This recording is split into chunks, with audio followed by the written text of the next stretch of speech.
Bienvenidos, soy Tino Palomino, esto es Entrevistas con Tino. El día de hoy contamos con la presencia de Alfonso Baela Herrera, sumamente conocido en nuestros medios, se dedica a la comunicación social y también es analista político. Señores, el día de hoy se viene llevando a cabo la diligencia judicial mediante la cual el señor fiscal Juárez Atoche está solicitando la prisión preventiva por 18 meses del señor Martín Vizcarra, expresidente de la República. Señores, todos recordarán que el señor Martín Vizcarra precisamente fue vacado por las coimas que habría recibido de la empresa ICSA y de la empresa Obrainsa. Uno por la adjudicación del Hospital Regional de Moquegua y el otro por las lomas de Hilo. En una habría recibido en 4 armadas 1.300.000 soles y en la otra habría recibido en 2 armadas 1 millón de soles. Estos hechos fueron los que motivaron precisamente su vacancia. Y respecto de esos hechos es que se está pidiendo 18 meses de prisión preventiva. Como todos sabemos, no son los únicos escándalos en los cuales el presidente Martín Vizcarra o expresidente ha estado metido. También tenemos la contratación irregular de Richard Swing, que por 9 contratos se le pagó la suma de aproximadamente 175.000 soles. Y ahí vimos esos audios del escándalo, cómo él armaba su defensa para mentir a la justicia y tratar de salir bien librados. Y por último, también está metido en el escándalo del vacunagate al comienzo, que dijo que yo era un voluntario, que era valiente, que era parte de esos 12.000. Después la misma Universidad Cayetano Heredia lo desmintió y dijo que eso era falso, que él se vacunó con esas vacunas que llegaron, entre comillas, de cortesía. Y no solamente él, su esposa y su hermano. Y no solamente Vizcarra, también sus ex ministros.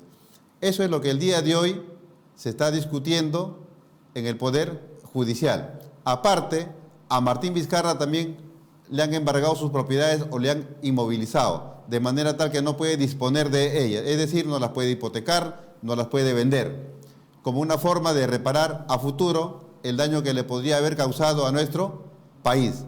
Señores, todo esto nos debe de llevar a la reflexión. Al momento de votar, hay que votar de manera informada y no votar por personajes pues que ya están prácticamente contaminados y contaminados de corrupción. Lean bien los planes de gobierno, vean bien a las personas, si es que ya tienen sus arrugas, si ya tienen sus antecedentes, sus anticuchos, esas personas hay que desecharlas, porque si no la corrupción va a seguir en este país. Todo depende de nosotros. Votemos de manera informada y votemos por aquellas personas pues que no tengan estos antecedentes. Señor Baela, bienvenido al programa. Sí, en este proceso electoral hay varias agrupaciones políticas que han sido desembarcadas. Tenemos, por ejemplo, el partido político de Francisco Díez Canseco, Perú Nación. Tenemos también Frente Esperanza de Popio Olivera. También no prosperó la lista parlamentaria del APRA y la señora Nidia Vilche tuvo que renunciar. ¿Le parece que eso fue con arreglo a derecho o hay alguna sombra en esas exclusiones? Estimado amigo Palomino, muy buenas noches. Gracias a todos los televidentes y los asiduos seguidores de La Verdad Noticias. Gracias por invitarme a su programa. Yo creo que cada caso es, por cierto, particular y requeriría un análisis de cada uno de los casos para ver cuáles fueron las razones esgrimidas. A los casos que ha señalado usted, Tino, está el caso de Fernando Sillonis, que también en Todos por el Perú fue dejado de lado también por una argumentación nimia, una argumentación desde el punto de vista de muchas personas, yo también, irrelevante. ¿Qué es lo importante y qué es lo que se tiene que apreciar acá?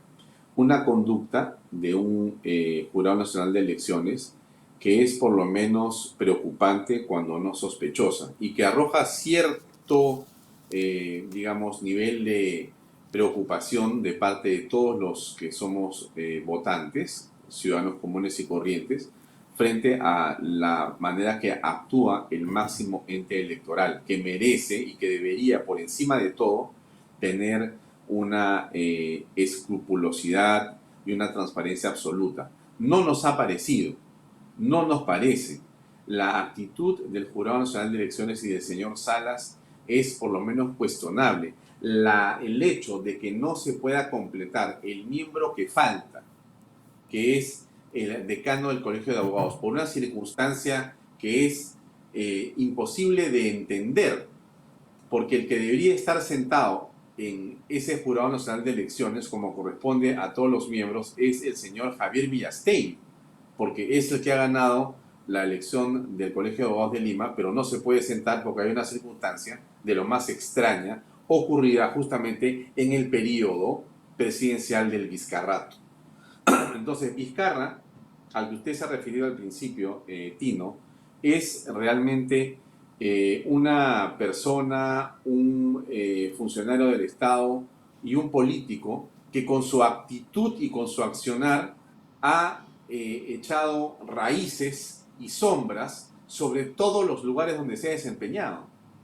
Vizcarra, no solamente por lo que la literatura reciente señala, sino por los hechos que está investigando el día de hoy la Fiscalía, lo que está pidiendo la Fiscalía, lo que hemos conocido los peruanos en función de los destapes de la prensa independiente, es que era un bribón. Este presidente ha sido un bribón, pero uno de los bribones más sinvergüenzas que hemos conocido. Pensamos muchos que con Alejandro Toledo habíamos llegado a una especie de santuario de la vergüenza. Habíamos llegado a establecer una especie como de hito en la historia de la sinvergüencería nacional. Pero Pero ¿cómo es lo que hemos posible que Vizcarra haya apreciado podido hacer todo eso si ni siquiera contaba con un partido político en el Congreso? Congreso. Para corromperse se necesita tener más bien capacidad para poder darle a cada quien lo que necesita. Miren, él ha manejado una agenda en la que el presupuesto para los medios de comunicación privados ha sido enorme. Y entonces se ha echado tierra, se ha destruido honra, se ha mancillado el honor de una serie de funcionarios e instituciones. Y eso no podemos olvidarlo, el señor Tino. Ha existido de una parte de la prensa y de ciertos funcionarios del Estado y del presidente Vizcarra específicamente, una estrategia para destruir a los partidos políticos, para destruir instituciones públicas, y lo que hemos visto es cómo se ha traído abajo un Congreso de la República cerrado de manera inconstitucional, ¿no es cierto?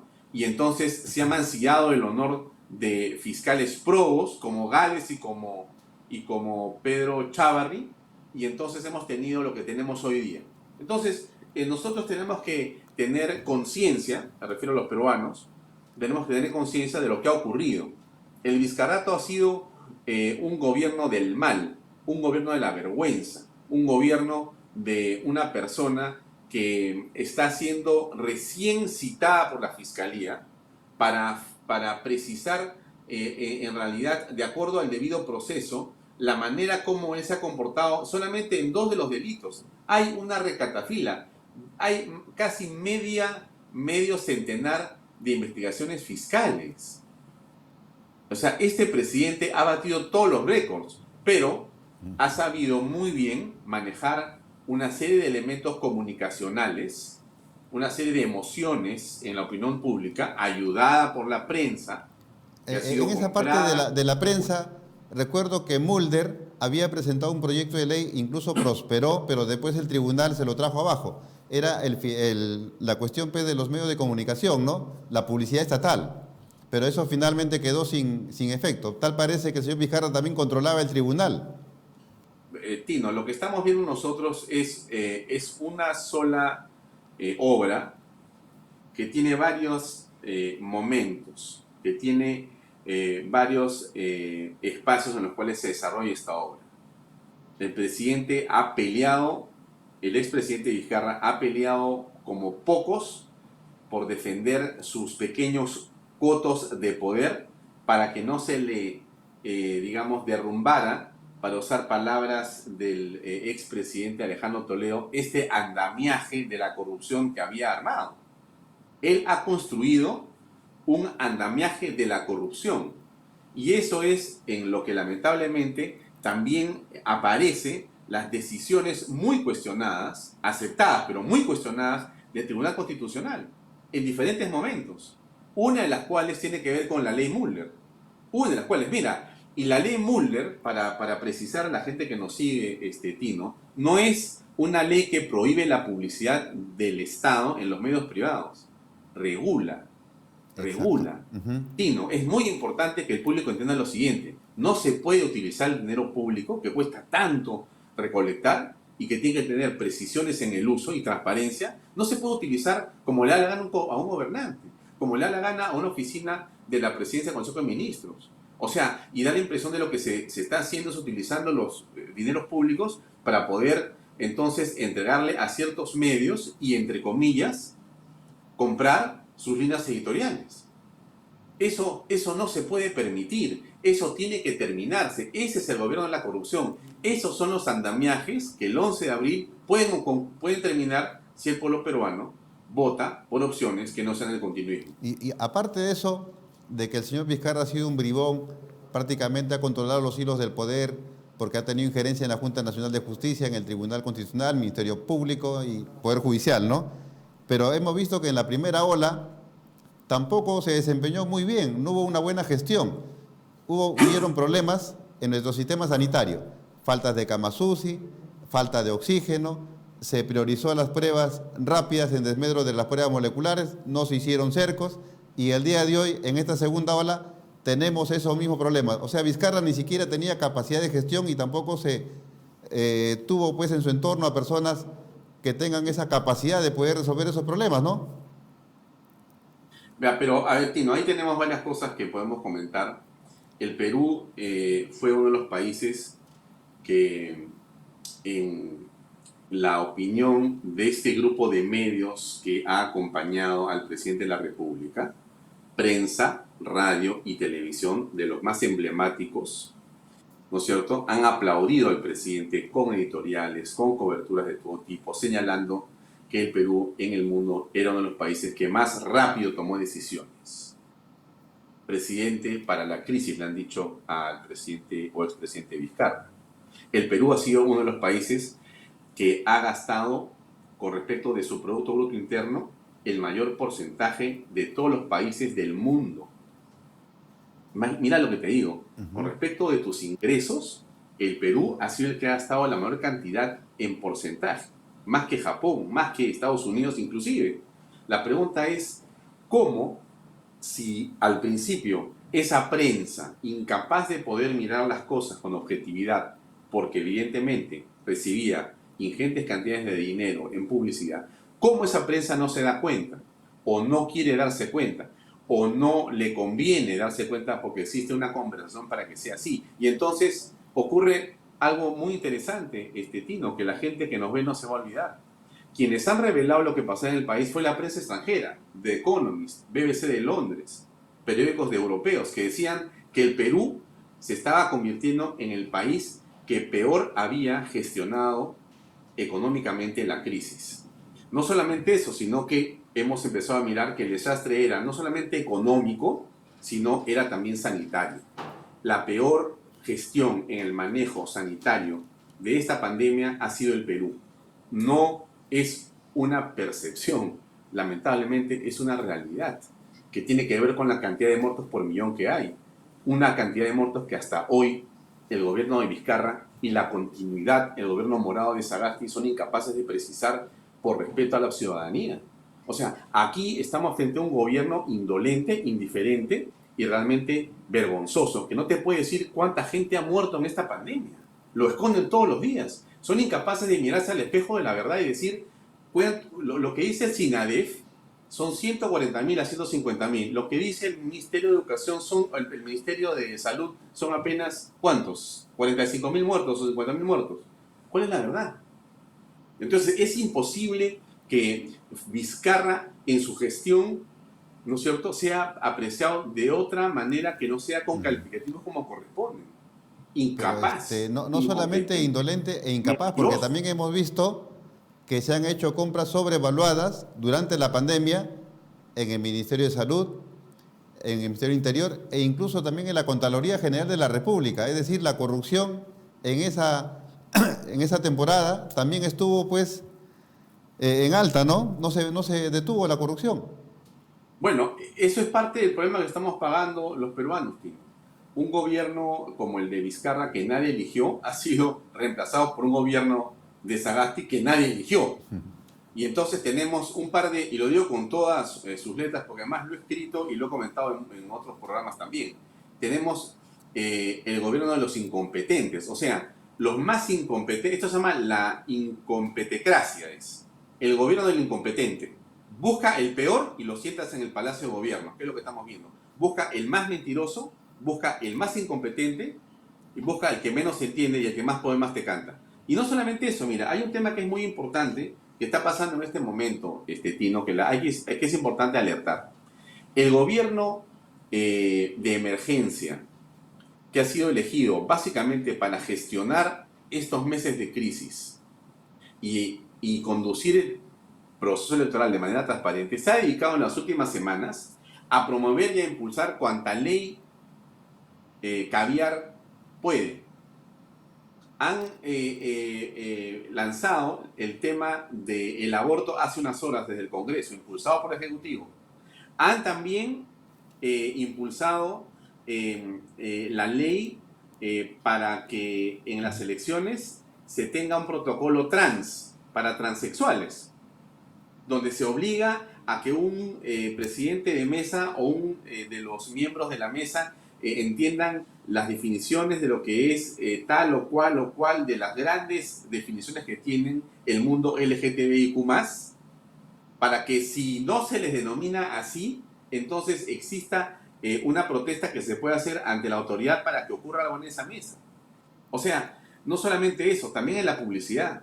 No solamente eso, también en el Ministerio de Educación se ha dictado hace unas horas el protocolo para los profesores, de manera tal que el lenguaje inclusivo se obliga de manera transversal. O sea, en matemáticas tiene que ser inclusivo el lenguaje. O sea, Lo que tenemos manzanas. es que este gobierno debe de, uno, tratar de resolver el problema sanitario y dos, garantizar el proceso electoral. Pero vemos ahora que se está desenvolviendo en nuestro país un paro y la Policía Nacional prácticamente está amarrada de manos. De repente no estará poniendo ahí algunas piedras este señor Sagasti para después decir, ¿cómo se llama? ¿Se deja sin efecto el proceso electoral por ahora? Mira, yo creo que el señor Sagasti es un excelente ejemplo del Partido Morado, ¿no? Es uno de sus líderes principales, es uno de sus filósofos más conspicuos, representa a ese progresismo lleno de títulos universitarios sin capacidad para poder gestionar nada y que solamente piensa en los análisis, en las estadísticas y en las consultorías. Eso es típicamente lo que ha hecho Sagasti. Cuando Sagasti lee su discurso de asunción al mando, dice gabinete de la inclusión, gabinete multipartidario, gabinete de consenso, gabinete plural. Plural porque ha sido para cada ONG un ministerio, porque no hemos encontrado ninguna pluralidad. Con respecto a lo que te refieres, Tino, que tiene que ver con el paro, evidentemente el paro es una muestra más de incompetencia de este gobierno, incapaz de entender lo que tiene que hacer, como ha sido incapaz de entenderlo en el paro agrario y como ha sido incapaz de entender lo que está pasando con la pandemia, con las vacunas. O sea, creo que si nosotros hubiéramos hecho una licitación mundial para buscar al peor gobierno que nos puede gobernar, creo que no salía un Sagasti. Realmente, solamente en función de lo ocurrido en el Congreso el 15 de noviembre, que es la agrupación de los medios pagados por el gobierno y la presión ejercida desde la calle de manera irresponsable por políticos como el señor Guzmán, que han presionado desde diferentes, no era solamente era Guzmán, ¿no? Era Guzmán, era Vizcarra, era, si no me equivoco, Lescano inclusive, y varios otros más, para que ninguno de los que había votado por una vacancia que era absolutamente inconstitucional pudieran regresar a tomar ninguna decisión de poder. Y así llegamos a la mesa directiva que tenemos hoy día y a Sagasti como presidente. Haz En esta situación extraña que se llama el hecho en que la minoría es la que gobierna y no la mayoría. O sea, una democracia inversa. Sí. Señalaste tú que hemos tenido un gobierno prácticamente inecto con el de Vizcarra, y este también que es la continuación y que también está más perdido que la mamá de Marco, pero también tienen en esto responsabilidad en que tengamos ahora a Sagasti presidente, esos medios de prensa que se les denomina los mermeleros, quienes manipularon a la juventud peruana y los volcaron a la calle y se autodenominaban la generación del bicentenario. Pero sin embargo, después han habido escándalos en la que sí merecían salir a la calle y no lo hicieron. Por ejemplo, el escándalo del vacunagay. ¿Qué pasa con esa generación del bicentenario? No, yo creo que es una manipulación de los medios. Mira, los medios, si un medio como los que conocemos todos publica y el mismo hecho de la marcha del 15 de noviembre, ¿no? Y los días anteriores, eran 100 personas en la Plaza San Martín. Pero si tú pones una microondas y metes a los noticieros esas 100 personas desde las 9 de la mañana, la gente por curiosidad se va agolpando. Y si tú asustas a través de todos los medios que hay que protestar, ¿no es cierto? Y entonces la gente se empieza a reunir y tú mismo creas ese caldo de cultivo. Es lo que ha ocurrido ahí, es lo que ha ocurrido. Entonces, yo creo que aquí ha existido una farra, y está existiendo una farra con los dineros públicos. Mira, tú has mencionado el caso del caso del señor Swing, al que se le pagaban 170.000 soles. Creo que esa cifra, siendo una cifra, digamos, vergonzosa, no, mira, lo vergonzoso no son los 170.000 soles de Swing, son los 1.100 millones de soles gastados por Vizcarra en consultorías modelo Swing en 4 ministerios durante los 2 años de gobierno. Si no, eso fue un casito emblemático, por eso que se tocó más, pues, ¿no? Claro, son más, efectivamente. 1.100 millones de soles gastados en consultorías modelo Swing en 2 años en 4 ministerios. Eso está en la Comisión de Fiscalización. ¿Tú crees que algún medio ha dicho algo? No. O sea, estamos justamente por eso, pues ese es el problema del país, que no estamos informados. Por eso que medios como el tuyo y como otros en las redes sociales sí permiten que la gente se informe. Hay que regresar a las redes sociales para regresar a la transparencia y a la veracidad.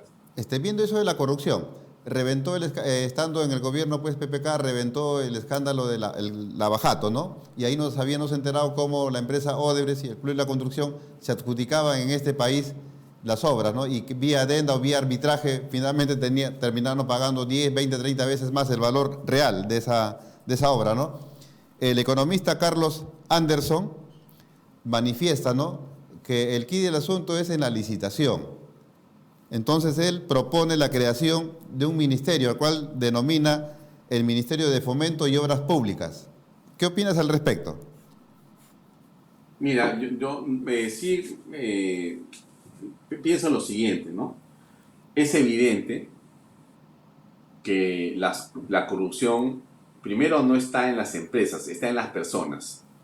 No nos confundamos. La corrupción la hacen las personas, no hacen las empresas. Segundo, en los TDRs o los términos de referencia de las obras públicas, ahí está la corrupción hecha por personas que amarra ese TDR a ciertas capacidades de algunas personas o empresas. Entonces, los términos de referencia, que son las características que se van a licitar, ahí comienza el amarre de todo, no solamente del Club de la Construcción. En este momento se han estado manejando justamente lo que tú te referías, cuando han dicho, han comprado vacunas, han comprado equipos de protección personal, los EPPs, han comprado una serie de temas. El gobierno, aprovechando la emergencia, han comprado con términos de referencia que eran direccionados, ¿no? Ahora bien, eso de crear más ministerios, a mí me parece que en el Perú lo que ha existido, Tino, es una farra de empleabilitis pública.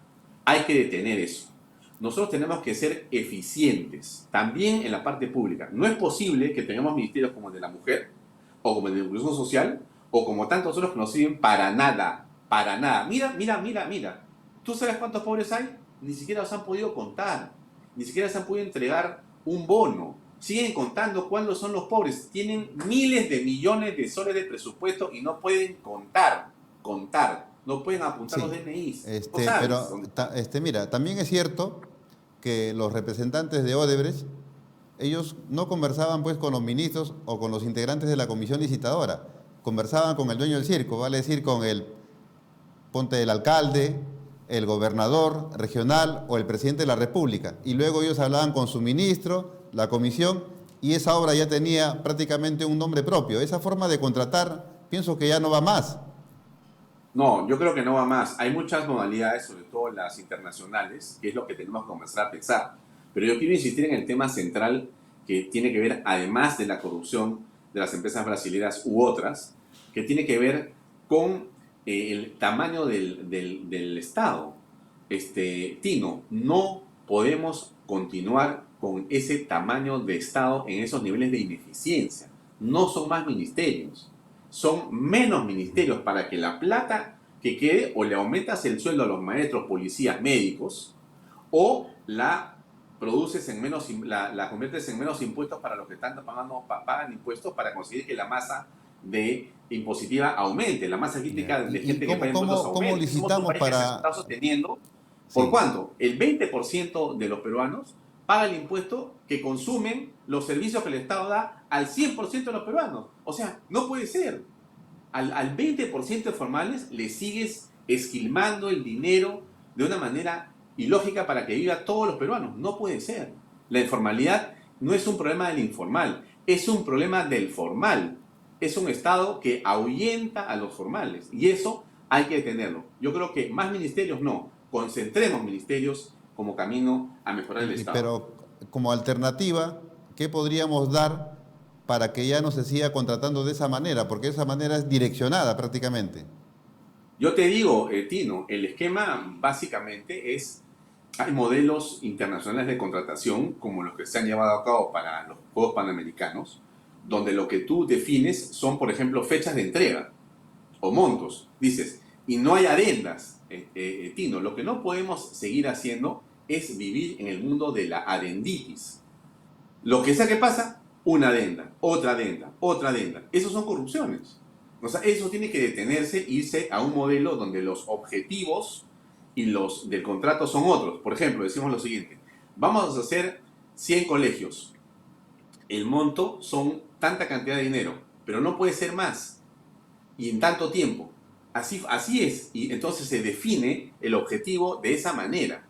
En el Perú decimos, aquí hay un presupuesto de tanto para hacer un colegio, comencemos a construir.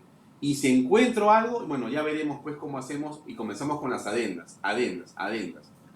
O se manipula el término de referencia para darle esa obra a ciertos amigos.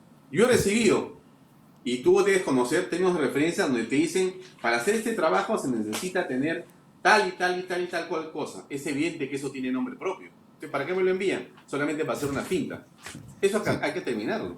Este, en esta pandemia, donde prácticamente nos confinaron a nuestras casas, perdimos nuestros empleos, hemos perdido también nuestros ingresos como consecuencia, pero sin embargo los bancos han sido implacables con nosotros. En algunos casos nos han refinanciado la deuda a un 70, 80, 90%, ¿no? Ha habido un tremendo abuso, los bancos no se han puesto a pensar, pero bueno, quiere pagar su deuda, pero ya no tiene pues las condiciones económicas que tenía antes. Se la voy a reprogramar y a menos interés, ¿no? No, los bancos han sido implacables. ¿Por qué en este país se aplica la usura?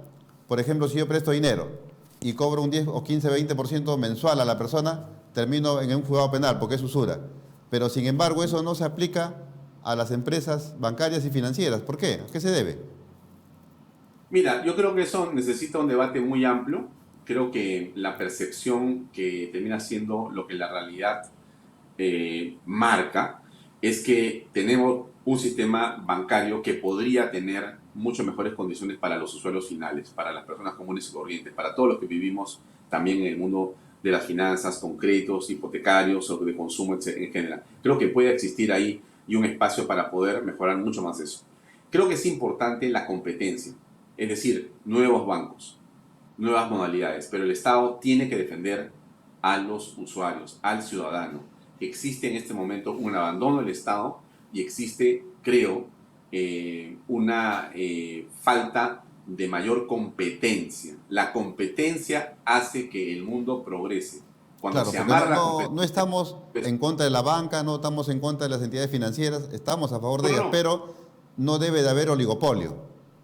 no debe existir falta de competencia. Tenemos que tener empresas que compitan. Y los bancos deben de competir, no entre ellos mismos, sino también con la banca internacional. Y cuanto mejores condiciones se ofrezca, va a ser mejor. En el caso de las AFPs hubo y hay concursos internacionales anuales. Y eso me parece que es central y muy positivo. Yo creo que, como ocurre ahí, en otros casos deberíamos tener ventanas abiertas para la competencia. Este, con esta cuestión de la pandemia y con los ingresos que han estado escasos, se han estado liberando los fondos, ¿no?, de las AFP. Había unos estudios de unos muchachos de la Católica donde decían de que lo mejor sería que se incremente en un punto el IGB y que ese punto que se eleve sirva para un fondo previsional. ¿Qué te parece esa propuesta? A mí me parece que lo que tenemos que hacer, hay muchos caminos. Ese camino me parece inconveniente. Yo haría que un porcentaje del IGB que cada uno paga se destine a su fondo de pensión. Es decir, cada vez que yo hago un consumo, pida una factura o pida un recibo y eso lo meta a mi cuenta.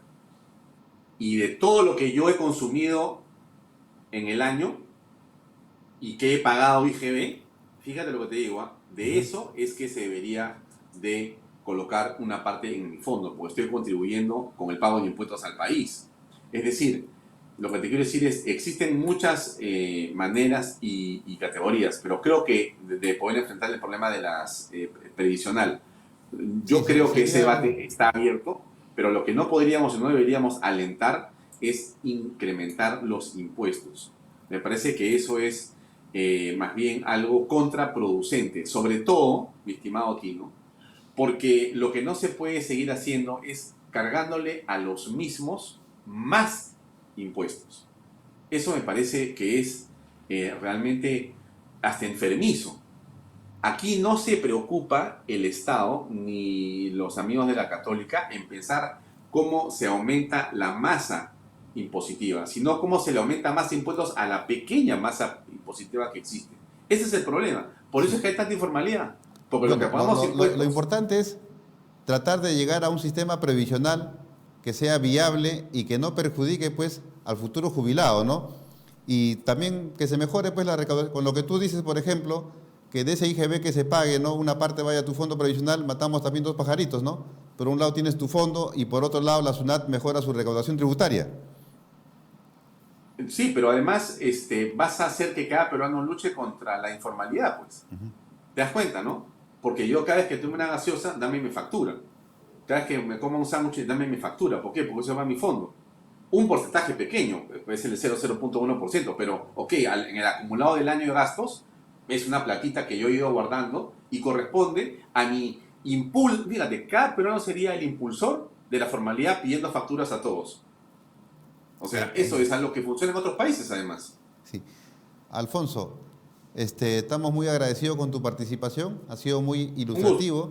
Pienso que hay más temas que tratar contigo, te invitamos para una próxima, la fecha la vamos a definir y muchas gracias, sinceramente. Señores, hemos tenido la presencia de Alfonso Baela, comunicador social, analista político, con quien hemos tratado temas de actualidad nacional. Señores, muchas gracias. Síganos en las redes sociales.